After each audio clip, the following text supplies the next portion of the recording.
Hello, నేను మీ CS రావు. ఆంధ్రప్రదేశ్ ప్రభుత్వ సలహాదారు సజ్జల రామకృష్ణారెడ్డి. ఆయన ఏ డిపార్ట్మెంట్లో ఏ సమస్య వచ్చినా మీడియా ముందుకు వచ్చి మాట్లాడుతూ ఉంటారు, వివరణ ఇస్తూ ఉంటారు, నచ్చజెప్పేటువంటి ప్రయత్నం చేస్తుంటారు, లేదా కన్ఫ్యూజ్ చేసేటువంటి ప్రయత్నం చేస్తూ ఉంటారు అనేది ఆయన మీద ఉన్నటువంటి అభిప్రాయం. ఇప్పుడు తనదాకే ఒక సమస్య వచ్చి పడింది. ఆయన అందరికీ చెప్పాల్సినటువంటి సలహాదారు, కానీ ఇప్పుడు ఆయన కుటుంబ సభ్యులకు 2 చోట్ల ఓట్లను చేర్చుకున్నారు. ఒకటి మంగళగిరి, 2 పొన్నూరు. ఈ 2 నియోజకవర్గాల్లో ఆయన కుటుంబ సభ్యులకు ఆయనకు ఓట్లు ఉన్నాయి. ఇప్పుడు అదే దుమారం రేపుతుంది మీడియా ముఖంగా, అలాగే సోషల్ మీడియా వ్యాప్తంగా కూడా. ఆ విధంగా ఎందుకు 2 చోట్ల నమోదు చేసుకున్నారు అనేది ఇప్పుడు చర్చనీయాంశంగా మారింది. దానికి వివరణించేటువంటి ప్రయత్నం ఆయన కుమారుడు, అలాగే వైఎస్ఆర్ కాంగ్రెస్ పార్టీకి సంబంధించిన డిజిటల్ మీడియా ఇన్ఛార్జిగా ఉన్నటువంటి సజ్జల భార్గవ్ రెడ్డి వివరణించేటువంటి ప్రయత్నం చేశారు. కానీ ఆయన చేసినటువంటి తప్పు అనేది నేరపూరితం అనేది ఇప్పుడు విపక్షాలు చెప్తూ ఉన్నాయి. అందరికీ చెప్పాల్సినటువంటి సజ్జల రామకృష్ణారెడ్డి ఇప్పుడు ఆయన కుటుంబ సభ్యులతో సహా 2 చోట్ల ఓట్లు చేర్చుకోవడం అనేది నేరం. కాబట్టి ఆయన మీద కేసు నమోదు చేయాలి, క్రిమినల్ కేసులు పెట్టాలి అనేది ఇప్పుడు విపక్షాలు చేస్తున్నటువంటి డిమాండ్గా కూడా ఉంది. తరచూ కూడా వివాదాల్లోకి ఈ మధ్యకాలంలో వస్తూ ఉన్నారు సజ్జల రామకృష్ణారెడ్డి. అసలు ఎందుకు ఈయనకి తెలిసి జరిగిందా, తెలియ జరిగిందా ఈ తప్పు, దీనికి పరిష్కారం ఏంటి అనే దాని మీద విశ్లేషణ తీసుకునే ప్రయత్నం చేద్దాం. ప్రస్తుతం సామాజిక ఆర్థిక విశ్లేషకులు ప్రస్తుతం వరప్రసాద్ గారు ఫోన్ లైన్లో ఉన్నారు. నమస్తే అండి వరప్రసాద్ గారు. నమస్తే అండి సుబ్బారావు గారు. సార్ నమస్తే. సో సజ్జల రామకృష్ణారెడ్డి గారు అని అంటే అందరికీ తెలుసు. సో ఆయన కుటుంబ సభ్యులకు 2 చోట్ల ఓట్లు చేర్చుకున్నారు. తెలిసి జరిగిన పొరపాటు అనుకుంటున్నారా, లేదంటే తెలియక జరిగిన పొరపాట? తెలిసి జరిగినా తెలియక జరిగిన ఆ పొరపాటు అనేది పొరపాటుగానే భావించాలి సిఎస్ఆర్ గారు. భారత రాజ్యాంగం ఇచ్చినటువంటి ఓటు హక్కుని దుర్వినియోగం చేయకూడదు. ప్రజాస్వామ్య వ్యవస్థలో ఉన్నాం మనం. మరి సజ్జల రామకృష్ణారెడ్డి గారు ఆంధ్రప్రదేశ్ రాష్ట్ర ప్రభుత్వానికి అత్యంత కీలకమైనటువంటి సలహాదారులు, ప్రభుత్వ ప్రధాన సలహాదారులు. ఆయన కీలకంగా ఉన్నటువంటి వ్యక్తి ఓటు హక్కు విషయంలో ఒకవైపు ప్రతిపక్షాల మీద విమర్శలు చేస్తున్నటువంటి నేపథ్యంలో తనకు సంబంధించినటువంటి ఓటు హక్కు కానీ, తన కుటుంబ సభ్యులకు సంబంధించిన ఓటు హక్కు కానీ 2 ప్రాంతాల్లో కలిగి ఉన్నప్పుడు తక్షణమే తన ఓటుని తెలంగాణ ప్రాంతంలోనూ ఆంధ్ర ప్రాంతంలో ఎక్కడో చోట తొలగించుకోవాల్సినటువంటి నైతికమైనటువంటి బాధ్యత ఆయన మీద ఉంది. కాదు వరప్రసాద్ గారు, ఇక్కడ చిన్న కరెక్షన్ ఏంటంటే ఆయనకి తెలంగాణ ఆంధ్రలో కాదు, ఆంధ్రాలోనే పొన్నూరు కాన్స్టిట్యున్సీలో ఉన్నాయి, అలాగే మంగళగిరి కాన్స్టిట్యున్సీలో 2 చోట్ల వాళ్ళ కుటుంబ సభ్యులకి ఆయనకి ఉన్నాయి. అది ఇప్పుడు ఒకే ఆంధ్రప్రదేశ్లోనే 2 చోట్ల ఉన్నాయి. అది పెద్ద ఇష్యూ అయింది. ఇప్పుడు 2 ప్రాంతాల్లో ఉండడం అనేది చాలా మందికి ఉన్నాయి. అటు జనరల్ గా తెలంగాణలో ఆంధ్రాలో ఉండేటువంటి నాయకులు ఎవరైతే ఉంటారో సినిమా యాక్టర్లు కానీ మనం చూస్తా ఉన్నాం. ఇప్పుడు 2 ప్రాంతాల్లో ఉన్న సందర్భంలో తనంతటి తానుగే స్వయంగా ఎక్కడో ఒక చాట ఓటు హక్కుని మరి వెంటనే సంబంధిత బిఎల్ఓ ఎవరైతే ఉంటారో వాళ్ళని కలిసి తన యొక్క అభిప్రాయాన్ని, నేను ఈ ప్రాంతంలో నాకు ఓటు హక్కు ఉంది కాబట్టి ఆ ప్రాంతంలో మరొక ప్రాంతంలో నా ఓటు తొలగించాలని అతను లిఖితపూర్వకంగా మరి సజ్జల రామకృష్ణారెడ్డి గారు కానీ ఆయన కుటుంబ సభ్యులు కానీ అందజేయవలసిన అవసరం ఉంది. కానీ ఇప్పుడు వరకు ఆయన నోటీసుకు వచ్చిన తర్వాత కూడా సజ్జల రామకృష్ణారెడ్డి గారు ఇప్పుడు వరకు స్పందించకపోవడం అనేది అత్యంత బాధాకరమైనటువంటి అంశం. ఇది ప్రజాస్వామ్య స్ఫూర్తికి ఇది కలంకం లాంటి. తక్షణమే సజ్జల రామకృష్ణారెడ్డి గారు తన ఓటు హక్కు ఒక చోటనే వినియోగించుకునే విధంగా మరి స్పందించవలసిన అవసరం ఉంది. ఆ విధంగా చర్యలు తీసుకోవాలని కూడా ఒక ప్రజాస్వామ్యవాదిగా కోరుతాం. ఇంకోటి వరప్రసాద్ గారు, ఇప్పుడు సజ్జల రామకృష్ణారెడ్డి గారు స్పందించలేదు, కానీ ఆయన కుమారుడు సజ్జల భార్గవ్ రెడ్డి స్పందించారు. ఎక్కడో ఒక చోట మేము తొలగించుకుంటామని చెప్పి ఆయన చెప్తూ ఉన్నారు. సో సజ్జల రామకృష్ణారెడ్డి అయితే దీని మీద స్పందించలేదు. ఏదైతే సోషల్ మీడియా కన్వీనర్ గా ఉన్నటువంటి భార్గవ్ రెడ్డి గారు అప్పటికే ఇప్పటికి ఆయన నోటీస్కి వచ్చిన తర్వాత మీడియా వాళ్ళు అడిగేదాకా వేచి ఉండని అవసరం లేదు.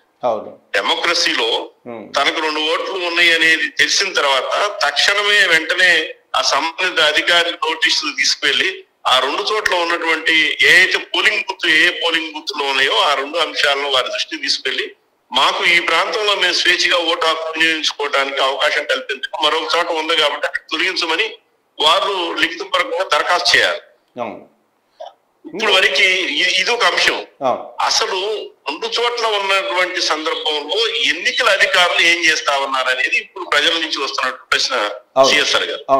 ఈరోజు ప్రధానమైనటువంటి శాసనసభ్యులుగా ఉన్న వాళ్ళకు, లేదంటే రాష్ట్ర ప్రభుత్వం అత్యంత కీలకంగా ఉన్నటువంటి వ్యక్తుల కుటుంబ సభ్యులకి 2 చోట్ల ఓట్లు ఉన్న మరి ఏ విధంగా స్వేచ్ఛగా రాష్ట్రంలో ఎన్నికలు నిర్వహించగలుగుతారు? ఎన్నికల అధికారులు ఎందుకు ఈ విధంగా అక్రమాలకు పాల్పడతా ఉన్నారనేది ప్రజల నుంచి ఎదురవుతున్నటువంటి ప్రశ్న. దీనికి భార్గవరెడ్డి గారి సమాధానాన్ని స్వాగతించాలి. ఆయన తక్షణమే సంబంధిత అధికారులను పిఎల్ఓను కలిసి దాంతో పాటు తన కుటుంబ సభ్యులు కూడా తీసుకుని వెళ్ళి ఓటు హక్కుని రద్దు చేసుకోవడం ద్వారా ఓ మంచి సందేశాన్ని రాష్ట్ర ప్రజలకు అందించినట్టు. ఒకటేందంటే ఇప్పుడు ఇంత జరిగిన తర్వాత రద్దు చేసుకుంటారు, రద్దు చేసుకోరని కాదు కానీ ఖచ్చితంగా రద్దు చేసుకునే అవకాశం ఉంది. కానీ ఇక్కడ టెక్నికల్ గా చూస్తే కనుక ఓటు హక్కు కావాలంటే కనుక ఖచ్చితంగా ఆధార్ లింక్అప్ అయి ఉంది. ఇప్పుడు ఆధార్ లింక్అప్ అవుతుందంటే సంబంధిత అధికారి ఎవరైతే ఉన్నారో ఆ మండల రెవెన్యూ అధికారిని ఇన్ఫ్లుయెన్స్ చేసి ఓటు హక్కు పొంది ఉంటారనేది అక్కడ ఉన్నటువంటి వాళ్ళకి తెలిసి జరిగినా లేదంటే తెలియక జరిగినా లేదంటే ఆ ప్రాంత ప్రజాప్రతినిధి ఎవరు ఒత్తిడి చేయకుండా ఓటు హక్కు అనేది రావడం అనేది అసాధ్యమే. ఇప్పుడు మనకు ఉన్నటువంటి ఓటు హక్కును ఒకసారి తీసేస్తే మళ్ళా కొత్తగా ఓటు హక్కు తెచ్చుకోవాలంటే సిఎస్ఆర్ గారు అది అక్కడ ఉన్నటువంటి బిఎల్ఓని కలవాలా, దరఖాస్తు ఇవ్వాలా, మళ్ళా దానికి సంబంధించినటువంటి పరిస్థితి ఎట్లా ఉంది అనేది మళ్ళా అక్కడి నుంచి మనం ఆ సంబంధిత అధికారి దగ్గర మనం సమాచారం తెలుసుకోవాలా. ప్రసారం ఉంటుంది. కానీ ఈరోజు రాష్ట్ర ప్రభుత్వం కీలకంగా ఉన్నటువంటి వ్యక్తి సజ్జల రామకృష్ణారెడ్డి గారు వారికి రెండు చోట్ల ఓటు హక్కు కలిగి ఉండటం అనేది మరి ఈ రోజు రాష్ట్ర రాజకీయాల్లో ఆయన విమర్శలు ఎదుర్కోవాల్సినటువంటి పరిస్థితి ఉంది. ఎందుకంటే ఆయన గతంలో తెలంగాణ ప్రాంతంలో ఎన్నికలు జరిగినప్పుడు కానీ అనేక సందర్భాల్లో చాలా మంది ప్రతిపక్ష పార్టీలకు సంబంధించిన వాళ్ళకి లక్షల సంఖ్యలో తెలంగాణ ఓట్లు ఉన్నాయి అనేటువంటి మాట్లాడినటువంటి ఈ రోజు తనకు వచ్చినప్పుడు స్పందించవలసినటువంటి అవసరం కూడా ఉంది. ఇది ఏ విధంగా జరిగిందనే దాని మీద తనంతట తానుగా ఈ రోజు రాష్ట్ర ప్రభుత్వం కీలకంగా ఉన్నారు కాబట్టి అతనే విచారణ ఎదుర్కోవాల్సిన పరిస్థితి ఏర్పడింది. కాబట్టి ఎవరైతే ఈ యొక్క తప్పు పాల్పడ్డారో సంబంధిత అధికారి మీద ఆ యొక్క జిల్లా కలెక్టర్ గా ఉన్నటువంటి ఎన్నికల అధికారి తక్షణమే చర్యలు తీసుకోవాల్సిన అవసరం ఉంది. ఒకటే టెక్నికల్ గా ఇక్కడ ఆధార్ కార్డు లింక్ అప్ అయి ఉంటాయి కాబట్టి ఖచ్చితంగా ఇది ఇన్ఫ్లుయెన్స్ చేసి చేర్చుకున్నట్టు ఓట్లుగానే భావించాలి. ఆధార్లోనే పైగా ఒకే మీరు చెప్పిన మాట వాస్తవం. ఎక్కడైతే తనంతట తానుగా ఇన్ఫ్లుయెన్స్ చేయకపోయినా, తనంతట తానుగా సజ్జల రామకృష్ణారెడ్డి ఇన్ఫ్లుయెన్స్ చేయకపోయినా ఆ సంబంధిత నియోజకవర్గానికి చెందినటువంటి శాసనసభ్యులు ఇన్ఫ్లుయెన్స్ తోనే ఇది జరిగి ఉంటుంది. ముమ్మాటికి అది వాస్తవం. ఆ శాసనసభ్యులు లేకపోతే కనీసం ఆ ప్రాంతానికి చెందినటువంటి కీలకంగా రాజకీయాన్ని నడిపేటువంటి వైఎస్ఆర్సీపీకి చెందినటువంటి పార్టీ వ్యక్తి దాన్ని చేర్చి ఉంటారు. ఆ సందర్భంలో మరి భార్గవరెడ్డి సరే సజ్జల రామకృష్ణారెడ్డి గారు ఓటు చేర్చారంటే ప్రతిపక్షాలు లేదు స్పెల్లింగ్ కరెక్షన్ అదో ఇదో చెప్పి ప్రతిపక్షాల మీద నెట్టచ్చు. మొత్తం కుటుంబం సజ్జల భార్గవరెడ్డి గారి ఓటు కూడా అదే గురింపు కలిగి ఉందంటే అది ఉద్దేశపూర్వకంగా జరిగినటువంటిది కాదు, యాదృచ్ఛికంగా ఏదో జరిగింది సంఘటన కాదు. ఇది ఇన్ఫ్లుయెన్స్డ్ గా జరిగినటువంటి ఓటు. కాబట్టి సంబంధిత అధికారి ఎవరైతే ఉన్నారో వాళ్ళ మీద చట్టపరంగా చర్యలు తీసుకోవాల్సిన అవసరం ఉంది. తద్వారానే ప్రజాస్వామ్యానికి నిజమైనటువంటి అర్థం ఏర్పడుతుంది. దానికి సరైనటువంటి భాష్యం చెప్పిన వాళ్ళు అవుతారు. రాజకీయాల్లో ఉండేటువంటి వ్యక్తులు అటువంటి నిబద్ధతతో కూడా కలిగి ఉండాల్సినటువంటి అవసరం ఉంది. సో రాష్ట్ర ప్రభుత్వం రాష్ట్రంలో ఏపీ రాష్ట్రంలో ప్రత్యేకించి దొంగ ఓట్ల వ్యవహారం అనేది చాలా కాలంగా వినిపిస్తూ ఉంది.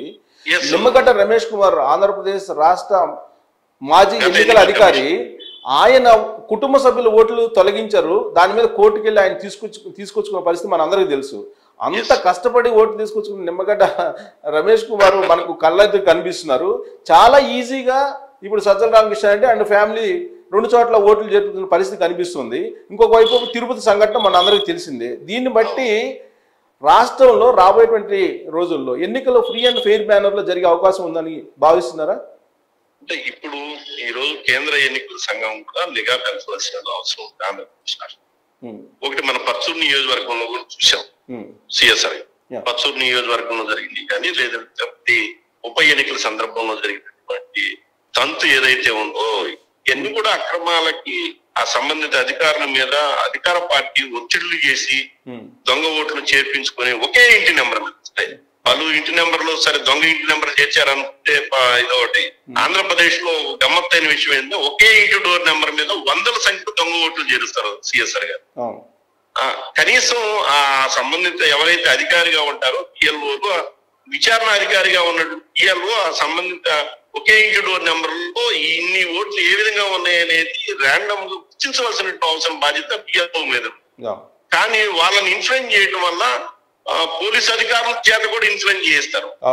రాజకీయ నాయకులే ఇన్ఫ్లుయెన్స్ చేయడం కాకుండా పోలీసు అధికారుల చేత కూడా బిఎల్ఓని ఈ రోజు ఇన్ఫ్లుయెన్స్ చేయించి దొంగ ఓట్లు చేసుకునే ప్రక్రియ ఉన్నది కాబట్టి ఆంధ్రప్రదేశ్ రాష్ట్రంలో స్వేచ్ఛగా పౌర సమాజం ఓటు హక్కు వినియోగించుకునే విధంగా చర్యలు తీసుకోవాల్సినటువంటి బాధ్యత ఈ రోజు కేంద్ర ఎన్నికల సంఘం మీద ఉంది. ఆ విధంగా నిర్వహించవలసినటువంటి బాధ్యత ఎవరైతే ఈ కేంద్ర ఎన్నికల సంఘం, రాష్ట్ర ఎన్నికల సంఘం అధికారులు కట్టుదిట్టమైనటువంటి చర్యలు తీసుకోవాలా. ఫ్రీ పోలింగ్ జరిగినప్పుడే ప్రజాస్వామ్య వ్యవస్థ బలపడుతుంది. ఈ ప్రజల యొక్క ఆకాంక్షలు అనేవి నేను నెరవేరుతాయి అనేది నాకున్నటువంటి అభిప్రాయం. ఒకటేంటంటే ఈ సంఘటన ద్వారా దొంగ ఓట్లు చేర్పించింది ఖచ్చితంగా వైఎస్ఆర్ కాంగ్రెస్ పార్టీ అని నమ్మకం కలిగేలా కనిపిస్తుందా ఇది? ఎందుకంటే ఎన్నికల కమిషన్ కి తెలుగుదేశం పార్టీ సిఎస్ఆర్ గారు మనం చూస్తున్నటువంటి అనేక సంఘటనలు చూస్తే రాష్ట్ర ప్రభుత్వంలో ఉన్నటువంటి అధికార పార్టీ ఒత్తిడి చేసి దొంగ ఓట్లను చేరుస్తా ఉంది. ప్రతిపక్షాలు గగ్గోలు పెడతా ఉన్నాయి. మాకు సంబంధించినటువంటి ఓట్లు తొలగిస్తా ఉన్నారు.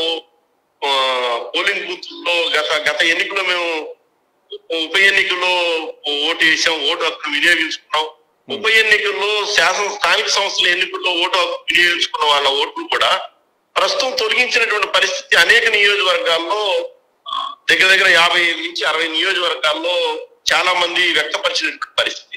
కొన్ని చోట్ల స్థానిక సంస్థలుగా ఎన్నికైనటువంటి ఎంపీటీసీల సభ్యులకు సంబంధించినటువంటి ఓటు హక్కును తొలగించే ప్రతిపక్ష పార్టీలకు చెందినటువంటి వాళ్ళే. అత్యంత దారుణమైనటువంటి విషయం ఆంధ్రప్రదేశ్ లో ఉంది. సమగ్రంగా ఈ రోజు కేంద్ర ఎన్నికల సంఘం ఒక ప్రత్యేక అధికారి చేత మరి రాష్ట్రంలో ఉన్నటువంటి ఇటువంటి ఫిర్యాదులన్నింటినీ సమగ్రంగా క్షేత్రస్థాయిలో పరిశీలన చేసి మరి ప్రజాస్వామ్యబద్ధంగా ప్రతి పౌరుడు కూడా ఓటు హక్కు వినియోగించుకునే విధంగా, ఓటు హక్కు అవకాశం ఉన్నట్లు ప్రతి పౌరుడు కూడా వినియోగించుకునే విధంగా చర్యలు తీసుకోవాల్సిన అవసరం ఉంది. సిఎస్ఆర్ గారు. రైట్ అండి, thank you very much Varaprasad గారు మీ అభిప్రాయాన్ని తెలియజేసినందుకు. సో రాష్ట్ర ఎన్నికల పరిస్థితి ఏ విధంగా ఉండబోతుంది రాబోయేటువంటి రోజులు అనే దానికి ఒక ప్రత్యక్ష నిదర్శనం ఇప్పుడు సజ్జల రామకృష్ణారెడ్డి అండ్ వాళ్ళ ఫ్యామిలీ మెంబర్స్కి 2 చోట్ల, అటు పొన్నూరులో ఇటు మంగళగిరిలో పక్కపక్కనే అదే జిల్లాలో ఒకే జిల్లాలో 2 చోట్ల 2 అసెంబ్లీ సెగ్మెంట్స్లో ఓట్లు కలిగి ఉన్నారు. ఇప్పుడు తెలుగుదేశం పార్టీ దాన్ని బయట పెట్టగానే తప్పు అయిపోయింది, మేము తొలగించుకుంటామని చెప్పి చెప్తూ ఉన్నారు. కానీ రాష్ట్ర వ్యాప్తంగా కూడా ఇలాంటి పరిస్థితే నెలకొంది అనేది చాలా కాలంగా తెలుగుదేశం పార్టీ, జనసేన కూడా చెప్తుంది. ఇప్పుడు ఈ సంఘటన ద్వారా ఖచ్చితంగా ఇది రుజువైందని చెప్పి భావించవచ్చు. ఇప్పటికైనా ఎన్నికల కమిషన్ కనుక ప్రత్యేకమైన శ్రద్ధ తీసుకొని దొంగ ఓట్లను కనుక తొలగించకపోతే రాబోయేటువంటి రోజుల్లో ఎన్నికల ఫ్రీ అండ్ ఫెయిర్ బ్యానర్లో జరిగేటువంటి అవకాశం లేదు అని చెప్పి